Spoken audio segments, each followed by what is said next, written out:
This is going to be a video about how a 13th century Swedish ballad became an international phenomenon in a bad way, in all of the bad ways possible, and a questionable hit in the industry of the disturbing literature as well as cinema, more so cinema, hence the title of the video.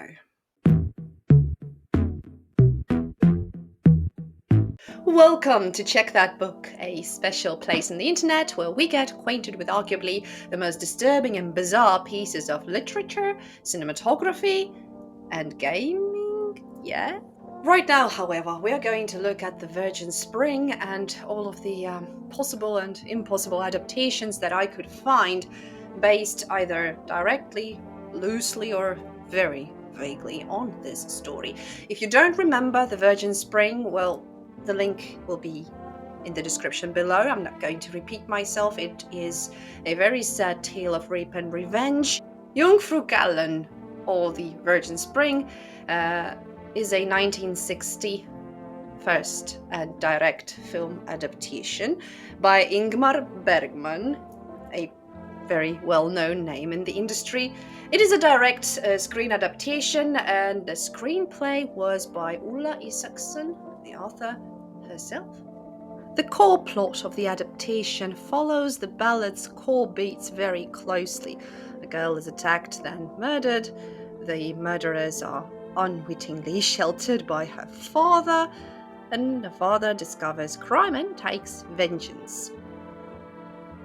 Bergman relocates and dramatizes the story as a stark moral period piece set in medieval Sweden.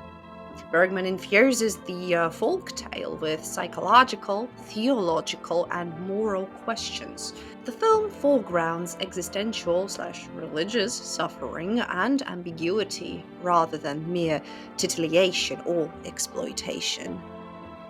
Bergman naturally expands the characters and their motivations, especially with the parents, their grief, and there is a religious framing to all of this, and of course he uses the cinematic language. Mainly the close-ups are a big thing with this film, and there's visual symbolism to deepen the moral of the story. So it's not just your exploitation flick, by no regards.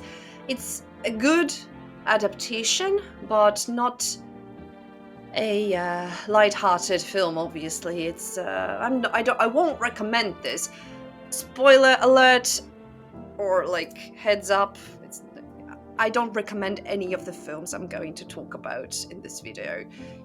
Some of them are better than others, cinematography-wise, albeit I am no film critic whatsoever. I'm just an ardent fan.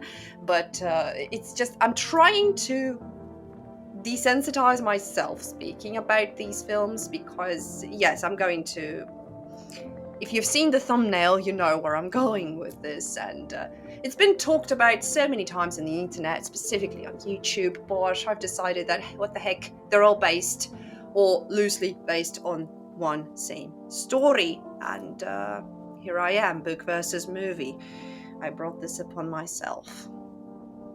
In 1972, director Wes Craven, whom we all know and love, brings us The Last House on the Left. Now, it is a low-budget, contemporary American transposition of the same basic revenge tale. A young woman, being a victim, is sexually assaulted and, in the Craven film, left for dead. Well, much like with Bergman's story, yes, her parents later learn who the attackers are and enact violent revenge. Craven himself acknowledged Bergman's film as his inspiration, and scholars note that Craven either adapted the same ballad tradition or reworked Bergman's cinematic treatment of the story. The Last House on the Left brings us to the present-day America. By present day, I mean the 1970s, of course, and of course it swaps the medieval religious framing for gritty social realism, and 1970s were a good time for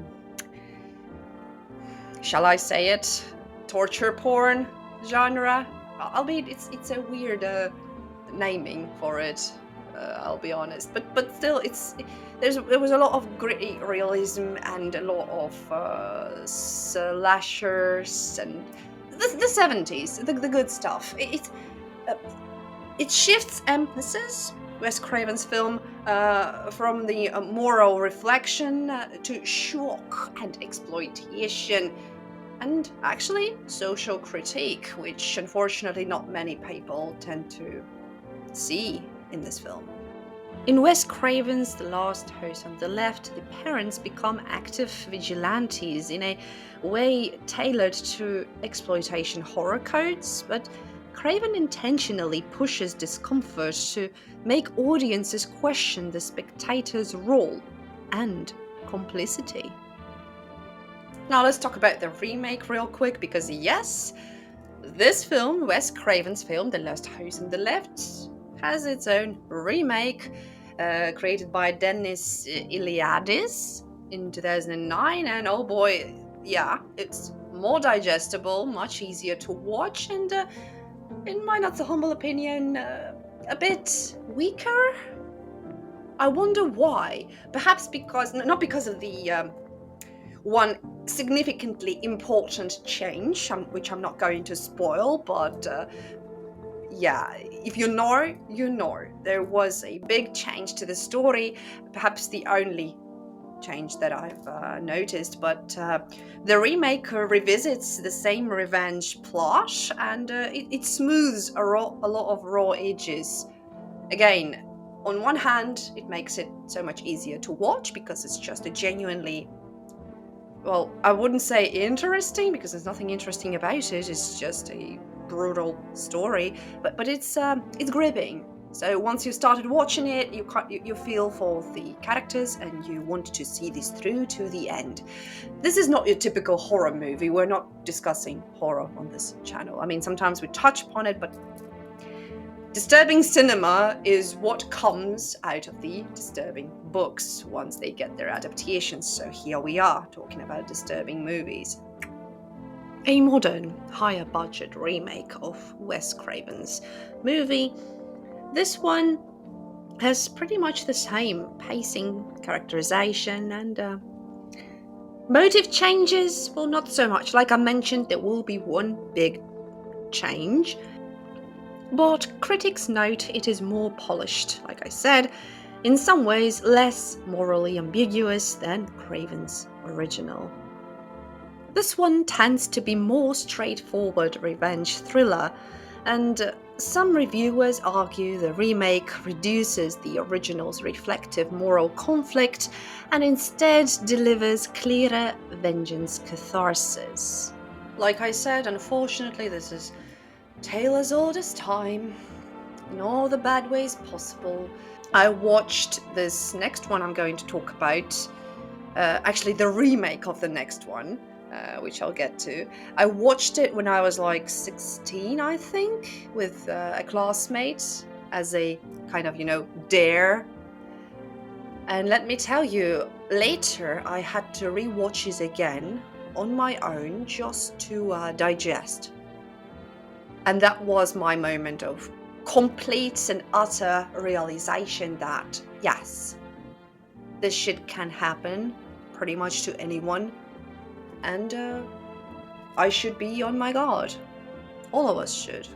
Again, I'm not saying that this is a good thing, that we all should be on our guard and we should watch disturbing movies such as this. No, of course not. The films I talk about today are definitely not recommended to you by me, unless morbid curiosity. You have been warned. The world is a sick and a sad place. I've mentioned this before, I'll say it again. Unfortunately, we have to be on our guard. And as a matter of fact, both men and women. But today we're talking about females and female revenge stories, so let's continue. This next one is not even based on the book that I've covered on this channel and that I've spoken about before, The Virgin Spring, but it has its roots coming from there. The Last House on the Left started it all, and there is a clear connection with I Spit on Your Grave by Meir Zarchi, 1978. Again, the 70s. Lots and lots and lots of gore and exploitation, just how we love it. This one is a brutal rape and revenge picture where a female protagonist is gang left for dead, then systematically she takes revenge. Although not a direct adaptation of the Swedish ballad, it draws from the same revenge tale template that the ballad and Bergman and also Craven films. I Spit on Your Grave is often discussed alongside Craven films and Bergman's film as a later, more graphic manifestation of the revenge narrative. The I Spit on Your Grave franchise explicitly builds on the rape and revenge formula rather than crediting the medieval ballad, of course. The film is a modern, secular, and far more explicit exploitation piece with different motivations, settings, and a focus on gore and vigilantism rather than anything moral or religious. Now, I've seen the interview of the cast of the film, and oh boy, was it difficult to make. How can you even...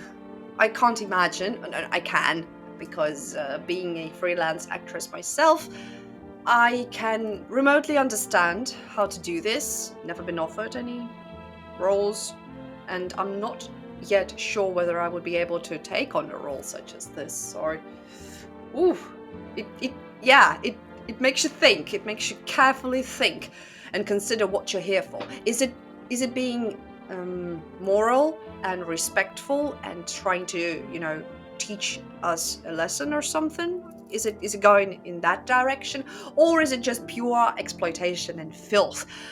Which many people argue this first film, I Spit on Your Grave, in the 70s, kind of is. But it's never your straight-up pornography. It actually emphasizes personal catharsis and graphic retribution, because, let's be honest, the fuckers do something truly bad to another person, and you want to see them get it bad. You want to see them suffer.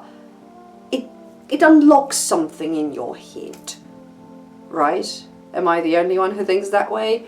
I mean, you do nasty shit, you get punished in an equally nasty matter, if not worse. In 2010, director Stephen R. Monroe creates I Spit on Your Grave, which is a remake of the original I Spit on Your Grave, which is connected to Wes Craven's film and the remake and the original book. With me so far? It's a near shot-for-shot modern remake of the 1978 Zarchi film, but with modern production values and a different lead, of course. It updates the setting and presentation and sparked renewed debate about the depiction of sexual violence on screen. Now, much like with the Serbian film, this one, the I Spit on Your Grave remake, is a very well-produced movie. It's, let me try to explain. It's easier to watch in a sense of like it being legitimately watchable. It's the quality of it. Yes, I was looking for that word. The quality is so much better, so it's easier to watch in that regard, but it's so not an easy watch when it comes to the emotional consistency of the film and what it's about, what it's trying to show. Like I said, shot for shot kind of remake, but at the same time it expands the story and makes the characters so much deeper, except for the antagonists. They're assholes, like they always were. It shares the same narrative as the original book/ballad in the simplest structural sense, but again, it draws on the themes of again, revenge, like something bad is happening to you and you avenge yourself. I Spit on Your Grave 2 comes out in year 2013. It is a sequel entry shifting to new characters and a new protagonist, continuing the franchise's formula rather than returning to the folktale source. In comparison to the book or the ballad, it's the structural kingship only. Assault leading to revenge. There's no direct connection to the medieval ballad or the book by Isaacson whatsoever. But let me tell you, this film perhaps even surpasses the I Spit on Your Grave 2010 remake. This sequel, albeit not a direct sequel to the 2010, I mean, it shares the same title, only part 2, but it has nothing to do with the protagonist or antagonists from the first film. If you want to watch this one, this would be the only film I do recommend, but again, viewer discretion strongly advised. This is not an easy watch. Oh boy, oh boy, oh boy, our protagonist in this one goes for a free photo shoot, and well, there's nothing is for free in this world, and it's not her fault. It's not her fault, but should have been more cautious. Girl. Again, it doesn't justify the crimes, but again, this is why this is on the list, and this is why we are talking about it. It's a cautionary tale. Yes, there's some seriously sick fucks and sick individuals out there whom you need to be wary of, and just be on your damn guard. This is such a heartbreaking film, and I like for a change that it is the only one in the I Spit on Your Grave franchise that is not connected to any other I Spit on Your Grave film. It also involves the theme of human trafficking.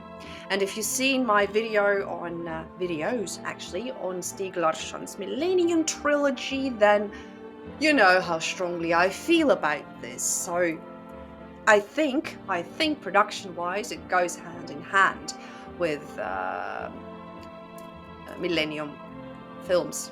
Yeah, also films, because they're actually quite also similarly well produced. So yeah, check it out. I Spit on Your Grave 2 is a very horrible film, but it's so well done. And to whom would I recommend such films in general, and this one in particular? Well, to all of you young women specifically out there who still view the world through the pink shades. Take them off now. In 2015, our protagonist from I Spit on Your Grave 2010, the remake, she comes back in I Spit on Your Grave 3, Vengeance is Mine. Well, this is another franchise installment following the Sarah Butler's character, Sarah Butler being the protagonist in I Spit on Your Grave, the remake. Her further vengeance stories, I'm not sure that this was quite necessary, but it has this therapy group framing, which I kind of liked, because it showed all of the flaws in the system, which I am unfortunately quite familiar with. So this psychological fallout, this was a nice touch, but unfortunately, in my not so humble opinion, the only nice touch to the film. In my view, it is the weakest installment in the franchise. Yes, all of you I Spit on Your Grave Deja Vu haters are going to shit on me now, but bear with me, I'll explain myself. It's the weakest because I don't see it as a necessary follow-up. I would rather see what happened to the girl from the I Spit on Your Grave 2 movie once she reached the American embassy and how things went on from there. But on the other hand, most likely there would have been, again, some PTSD-infused story drama. Again, there's only thematic and structural echoes. The original book's community and ritual-inflicted moral frame is completely absent. But nonetheless, this film is extremely graphic, telling yet another rape and revenge story, but with our protagonist dealing with her psychological issues and PTSD, which was kind of an obvious follow up, and on one hand, a good point to continue your story from. But then again, was it really necessary? I don't know, you tell me. Unfortunately, this one felt more. It was as if it was created more just for the sake of exploitation and hype rather than to warn young women against doing something or being, cautious. Whilst the first two films did the job pretty well, and they had both very different settings and different circumstances. Yes, this one, as much as I was actually keenly interested in Sarah Butler's character development and her dealing with the psychologically infused trauma as well as physical trauma, obviously, yeah, it could have been done better. I'm not a film critic by no means, but story-wise, there were options where we could have done better. Yes, with this one. Speaking of which, speaking of doing better, in 2019, director Meir Zarchi comes back. I Spit on Your Grave, Deja Vu.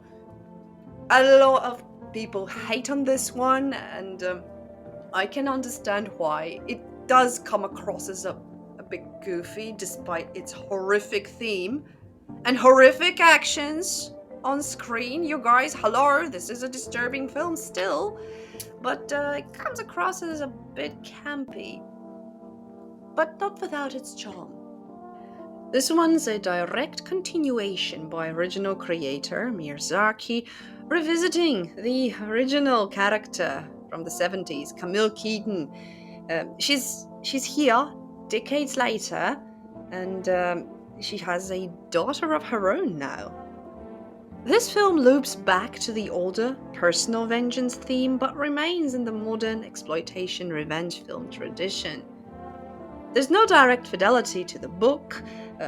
Thematically, it explores the long aftermath and cycles of violence, which I think is interesting, which is arguably resonant with the original stories, ballads, moral consequences.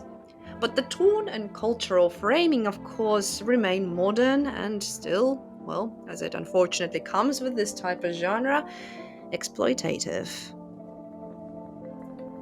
Admit it, lots of us wanted to see Camille Keaton return and, kick ass, but that's where the film did us dirty. But on the other hand, like I said, it explores the long-time consequences of abuse and could have been done better. I argue not. Forgive me if you can hear my dog in the background. She's always excited when someone comes in. I digress. Now, why do I think I Spit on Your Grave Deja Vu actually works? Well, because it revisits long-term consequences and retribution cycles. It was shown okay-ish, could have been done better, but nonetheless, still, there was this plot twist, which was kind of obvious from the very beginning, and I'm still a bit shocked. How did they manage to? Was it done even on purpose or not? But I so don't want to spoil, because this one is genuinely interesting and horrifying at the same time. But let me try to put it as mildly as possible. Now, they picked the character of Camille Keaton's daughter that resembles her father very well. I hope you understand what I mean. If you don't, then just don't. You have to, in order to properly digest I Spit on Your Grave Deja Vu, you need to watch the 1970s exploitation flick I Spit on Your Grave. And I do not recommend you do it. So that's that, and I think I should stop talking about them in this regard. I've seen them all. Some of them I've seen more than once. By some of them, I mean I Spit on Your Grave remake and its direct sequel. It would be wrong to call it a direct sequel. Let me say I Spit on Your Grave 2010 and I Spit on Your Grave 2. Now, those I had to watch at least twice in order to digest them and take some notes for other purposes there. But being a horror author myself, I take notes. I take notes. Anyways, yes, all of the other ones in this franchise, including The Last House on the Left, I did not enjoy, albeit I understood why they are there and what was the purpose of even creating these films. I get it. Even, even the worst of them are out there sometimes for a good reason. Not all of them, some of them. And again, coming back to the title of this video and the thumbnail, I mean, it is Taylor's oldest time, and it will continue happening as long as we are ignorant. The problem is that unfortunately not everybody understands the elementary truth that assaulting women or men or children or animals or anyone for that matter is bad. And it sucks. It sucks that we have to explain such simple and elementary things through all means possible, and sometimes those means can actually be disturbing films and disturbing books. Thank you guys so much for watching. If you like unorthodox content, consider giving this video a boost in the form of an erect thumb, and make sure to subscribe for more. Take good care of yourselves and your loved ones, ladies and gentlemen, and I shall see you all as soon as possible. Goodbye.